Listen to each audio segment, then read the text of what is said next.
This forgotten conflict in Abyan has produced some of the most horrific acts and human rights abuses that I have seen. While the world was focusing their attention on conflicts and uprisings elsewhere in the region, shocking events were unfolding in southern Yemen, and the depravity of what took place during fighting between Ansar al-Sharia, which is linked to Al-Qaida, and government forces is hard to believe. In our new report, we documented accounts from the hundreds of thousands who fled. In 2011, as general unrest grew in Yemen, the Ansar al-Sharia armed group took the opportunity to take control of most of the southern region of Abyan. They set up their own governing bodies that applied rules that they claimed were based on Islamic law. A brutal justice system was imposed on the population, carrying out gruesome punishments. The Madad news agency, MNA, was especially set up to spread their beliefs. The destruction of religious sites, forced confessions, public executions, and even crucifixions were recorded. In this clip, the head of a woman was paraded through the streets. Her crime, sorcery. After receiving this extremely grim footage of an enforced public amputation, I managed to speak to the victim, arrested under suspicion of theft.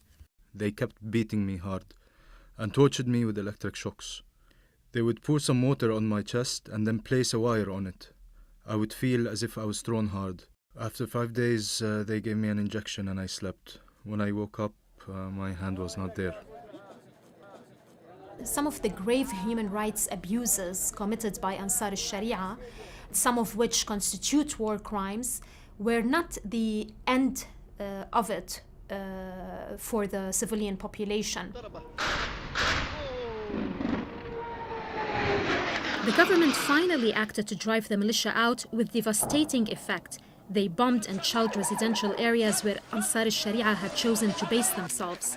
I recorded case after case of men, women and children who were killed unnecessarily.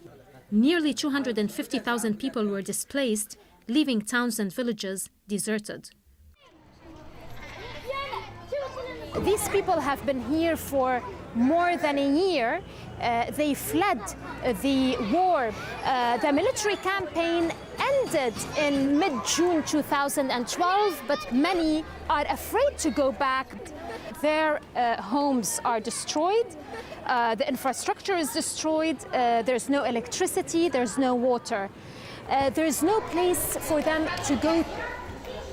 When the people of Abyan really needed their government the most to protect their rights, all they received was more human rights abuses, and there is little sign the government will even recognize what happened and help them, never mind abide by international laws in the future.